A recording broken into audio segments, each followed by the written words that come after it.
Cake बनवायचा आहे, पण क्रीम बनवल्यानंतर पातळ होऊन जाते आणि केकचा लूक चांगला येतच नाही. तर हा व्हिडिओ तुमच्यासाठी खूप साऱ्या टिप्ससहित. राम राम मंडळी, मी आहे रेसिपीवाली आशू आणि तुम्हा सर्वांचं एका नवीन व्हिडिओमध्ये स्वागत आहे. आजचा व्हिडिओ आहे खास, कारण तुम्हाला केक तर बनवता येतो, पण केक बनवल्यानंतर क्रीम मेल्ट होऊन जाते. आणि खूप सारे लोकांचे हेच प्रश्न असतात की आमची क्रीम मेल्ट होते, कशामुळे होते. तर आजचा व्हिडिओ तुमच्यासाठी खासच आहे, कारण माझ्याकडे आहे क्रीम आणि ह्याच क्रीमपासून तुम्ही केक बनवू शकता. तर कुठली कुठली कंपनी तुम्ही यूज करू शकता, क्रीम कशी फेटायची, फ्रीजमध्ये कशी स्टोअर करायची आणि ह्या क्रीमला काय बोलतात, ह्या सगळ्या प्रश्नांची उत्तरं तुमच्यासाठी मी घेऊन आलेली आहे. आणि पूर्ण व्हिडिओ बघा, खूप साऱ्या टिप्स आहेत. आणि हा व्हिडिओ बघितल्यानंतर तुम्ही केक म्हणजे करून बघा आणि परत मला कमेंट करून सांगा की तुमचा केक कसा बनला होता. हा व्हिडिओ बघितल्यानंतर तुमचा केक कधीच फेल जाणार नाही, ही माझी गॅरंटी आहे. सगळ्यात अगोदर पहिली टीप तर ही आहे ट्रोपोलाइट क्रीम. ह्याला बोलतात व्हिपिंग क्रीम. कोणत्याही केकच्या दुकानात गेल्यानंतर तुम्हाला मिळेल, जिथं केकचं सामान मिळतं तिथं ही क्रीम मिळते. आणि ही क्रीम मिळाल्यानंतर हे असते फ्रीझरमध्ये. तर ज्यावेळेस तुम्हाला केक बनवायचा असतो त्यावेळेस ह्याच्यात बिलकुलही बर्फ नसायला पाहिजे, कारण आपण हे फ्रीझरमध्ये ठेवतो त्यावेळेस ह्याच्यात खूप सारा बर्फ झालेला असतो. तर केक बनवण्याच्या अगोदर 1 ते 1.5 तास अगोदर तुम्हाला ही क्रीम फ्रीजच्या बाहेर काढून ठेवायची आहे आणि त्याच्यानंतर ही क्रीम मेल्ट झाल्यानंतरच यूज करायची आहे. तर मी तुम्हाला काढून दाखवते ही किती मेल्ट झाली ते बघा. आणि जर तुम्ही बर्फसहित ही जर क्रीम फेटली तर केक चांगला बनत नाही. आत्ता चांगली फेटली जाते, पण नंतर आपोआपच क्रीम मेल्ट होत जाते. त्यामुळं पहिली टीप लक्षात ठेवा की कधीही क्रीम मेल्टेड पाहिजे, बर्फसहित नाही. तर मी अर्धा किलो केक बनवण्यासाठी क्रीम घेते. तर पूर्ण 1 कप भरून घ्यायचे. आणि तुम्ही जर पहिल्यांदाच बनवत असाल, म्हणजे ट्राय करत असाल, आता शिकत असाल, तर थोडीशी जास्त घ्यायची, म्हणजे ना क्रीम जास्ती लागते जर तुम्ही शिकत असाल तर. आणि जर ट्रेन असाल तर 1च कप घ्या, ह्याच्यात पूर्ण होऊन जातो अर्धा किलोचा केक. सगळ्यात मेन गोष्ट आहे बीटर. तर बीटरवर डिपेंड करतं तुमची क्रीम कशी बनती ते. तर हा बीटर आहे 500 वॅटचा. आणि जेव्हाही तुम्ही कधी केकसाठी बीटर घेत असाल तर 500 वॅटच्या पुढचंच बीटर घ्यायचा, कारण ज्यावेळेसला तुम्ही 150, 200, 300 वॅटचा बीटर घेता त्यावेळेसला क्रीम बनवण्यासाठी खूप जास्त टायमिंग लागतो आणि नंतर क्रीम मेल्ट होत जाते, गरम होत जाते.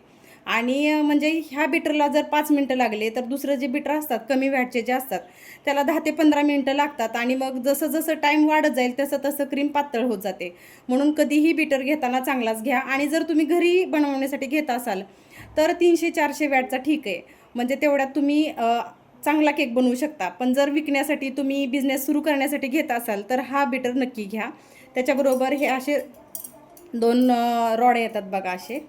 आणि हा बीटर मला 23 रुपयाला मिळाला आहे. ऑर्बिट कंपनीचा आहे हा. आणि तुम्ही कुठली कंपनीचा, म्हणजे तुम्हाला जी कंपनी आवडत असेल, ट्रस्ट असेल त्या कंपनीचा घ्या. पण मी हा बीटर 6 ते 7 वर्ष झालं वापरते आणि ह्याच्यात काहीच प्रॉब्लेम नाही आत्तापर्यंत तरी मला नाही जाणवला, कारण दिवसाला 6-6, 7-7 केक मी ह्याच्यावरती बनवलेत आणि जास्त वेळ लागत नाही. आता 1 कपसाठी फक्त 3च मिनटं लागतात मला ह्या बीटरने. तर तुम्ही ठरवा तुम्हाला कसा बीटर घ्यायचा आहे, ते माझं सांगण्याचं काम आहे. तुमच्यावर डिपेंड करतं की तुम्ही कसा यूज करता. कारण मी ह्यामुळे बोलते, कारण माझ्याकडे एक स्टुडंट शिकून गेली. मी सांगितलं होतं की 150 वॅटचा, 200 वॅटचा घेऊ नका. त्यांनी 300 वॅटचा घेतला आणि कंपनीचा घेतला आहे, तरीसुद्धा त्याला जास्त स्पीड नाही आहे आणि क्रीम मेल्ट होते.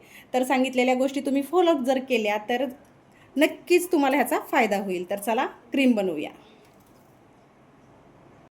तर हे स्पीडचं बटन आहे, तुम्ही बघू शकता. तर अर्ध्या मिनटासाठी आपल्याला 1 वरतीच ठेवायचं आहे. इथं 1, 2, 3, 4, 5 असं स्पीड असतं. तर आपल्याला अर्ध्या मिनटासाठी फक्त 1 वरती चालू करायचं आहे सुरुवातीला आणि त्याच्यानंतर आपल्याला स्पीड वाढवायचं आहे.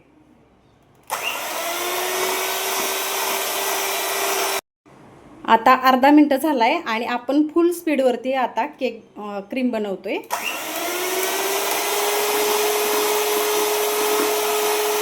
तर मी इथं बिलकुलही व्हिडिओ स्किप न करता ही क्रीम फेटून दाखवते. तर हे बघा तुम्ही, एकाच डायरेक्शनमध्ये अशा प्रकारे आपल्याला आहे ना बीटर फिरवत राहायचं आहे आणि भांडंही असं फिरवत राहायचं आहे. असं केल्याने काय होईल, प्रत्येक बाजूने चांगल्या प्रकारे क्रीम फेटली जाईल. आणि बीटरचं स्पीडही बघू शकता तुम्ही, मी पूर्ण वाढवले. जर बीटरचं स्पीड कमी राहिलं तर क्रीम बनायला खूप जास्त टाईम लागेल आणि स्पीडवरती केलं तर क्रीम आपली आहे ना लगेचच फेटून होईल. तर कधी कधी काय होतं, अशा प्रकारे क्रीम फेटली की नंतर आहे ना अशी पातळ पातळ होत जाते. त्याच्यासाठी काय करायचं, तुम्हाला उन्हाळ्याचे दिवस आहेत, ज्यांच्या घरी AC नाही आहे त्यांनी काय करायचं, मोठं एक भांडं घ्यायचं, कढई घेऊ शकता ह्याच्यापेक्षा मोठी, जे आपलं भांडं घेतलं आहे ना त्याच्यापेक्षा दुसरं भांडं मोठं घ्यायचं, त्याच्यात बर्फ ठेवायचा आणि हे जे क्रीमचं भांडं आहे त्याच्यामध्ये ठेवायचं आणि नंतर क्रीम बनवत राहायचं. म्हणजे काय होईल, म्हणजे हे भांडं थंड राहिल्यामुळे आहे ना क्रीम लवकर होईल आणि मेल्ट होणार नाही, जर प्रॉब्लेम येत असेल तर. पण जर तुमचा बीटर चांगला असेल तर काहीच करायची गरज नाही, असंच क्रीम खूप जास्त सुंदर होऊन जाते. आणि माझ्या केकला फिनिशिंग खूप जास्त चांगली असते सगळे म्हणतात. ह्याचं कारण एकच की मी क्रीम खूप चांगल्या प्रकारे बनवते बघा तुम्ही. आणि क्रीमवरती डिपेंड करतं तुम्ही कुठली क्रीम वापरता. मी ट्रॉपिकल वापरायच्या अगोदर, पण मुंबईमध्ये आल्यापासून ती क्रीम नाही मिळत, मग मी ट्रोपोलाइट वापरते. ती एकच अवेलेबल असते इथं, तीच मी वापरते आणि चांगली पण आहे. आणि तुम्हाला जर केकविषयी जास्ती माहिती पाहिजे असेल तर मला कमेंट करून नक्की कळवा, तर मी जास्तीत जास्त माहिती देण्याचा प्रयत्न करते त्याच्यातूनही. तर मी केकचे क्लासेसही घेते आणि ते क्लासेस कसे घेते तर तेही ऐकायचं असेल, तुम्हाला बघायचं असेल तरीही कमेंट करा, मी नेक्स्ट व्हिडिओ त्याच्यावरतीच घेऊन येईल. तर तुम्ही बघू शकता एकाच डायरेक्शनमध्ये आपण किती वेळ झालं क्रीम फेटतोय आणि फेटता फेटता आहे ना हे एकदम हार्ड जाणवायला लागतं आपल्याला फिरवताना. पहिलं कसं थोडंसं हलकंसं वाटतं, जशी जशी क्रीम बनवत जातो आपण तसं तसं हे हार्ड होत जातं. आणि तुम्ही बघू शकता ह्याच्यात चांगले असे डिझाईन पण आलेली आहे. खरं तर मी बोलले होते की ही क्रीम बनवण्यासाठी 3 मिनटं लागतात, पण मी आता व्हिडिओ चालू केला होता आणि व्हिडिओच्या वरती बघितलं तर हे बनवण्यासाठी फक्त मला 2च मिनटं लागली. तर आपण चेक करूया आता की क्रीम कशी बनली ते. तर ह्याला टोक बघा तुम्ही कशी येतात ते, हे जे टोक आले ह्याला असं क्रीम घेतल्याच्या नंतर, तर हे पडत नाही आहे. किती जरी आपण हलवलं ना तर बिलकुलही पडत नाही. आणि जास्त घेऊन दाखवते म्हणजे तुम्हाला कळेल. इकडं बघा, हे असे नोक यायला पाहिजेत. हे जे नोक आहेत ना असे येतात आणि ते पडत नाहीत, म्हणजे लूज नाही आहेत, हे असेच राहतात. आहे असे जर झाले तर ती क्रीम पातळ आहे, आणि जर अशी झाली तर क्रीम तुमची खूप जास्त चांगली झाली आहे.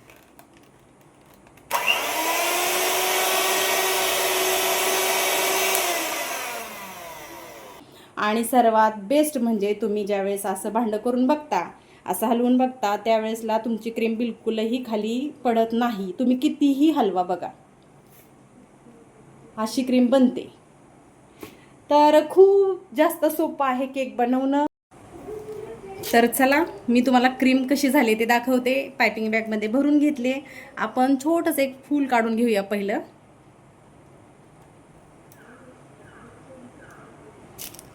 किती सुंदर आले बघा. परत एकदा काढून दाखवते दुसरं असंच. आणि खूप छान असं जर क्रीम झाली तर तुमचा केक का छान नाही होणार तुम्ही सांगा आता. आणि क्रीम तुमची मेल्ट झाली तर तुम्हाला काय करायचं आहे, थोड्या वेळासाठी फ्रीजमध्ये परत अर्ध्या तासासाठी तुम्हाला फ्रीजरमध्ये ठेवून द्यायची आणि परत फेटायला घ्यायची, म्हणजे परत आहे अशी क्रीम होते तुमची. खूप सुंदर डिझाईन होते, तुम्ही बघू शकता. आणि मी किती पटपट पण काढते ते. तर हे आहे डिझाईन खूप सारं छान छान. आणि थोडंसं मराठीवर काय झालं आहे माझं माहिती आहे का, मी हिंदीमध्ये चॅनल काढलं होतं अगोदर आणि आता मराठीमध्ये केले, आणि त्यामुळं कधी कधी आहे ना माझं म्हणजे आपोआपच हिंदी निघतं आहे मध्येच, त्यामुळं मी कंट्रोल करते. आणि तरीसुद्धा सवय लागली ना आता 1-2 वर्ष झाली, त्यामुळं तर समजून घ्या. आणि आजच क्रीम बनवा, केक बनवा आणि मला कमेंट करून सांगा तुम्हाला हा व्हिडिओ कसा वाटला. आजच्यासाठी बस इतकंच. आणि केकचे व्हिडिओ जर तुम्हाला खरंच बघायचे असतील, केक शिकायचा असेल तर कमेंट करून नक्की सांगा. मी लवकरच खूप सारे केकचे व्हिडिओ घेऊन येते.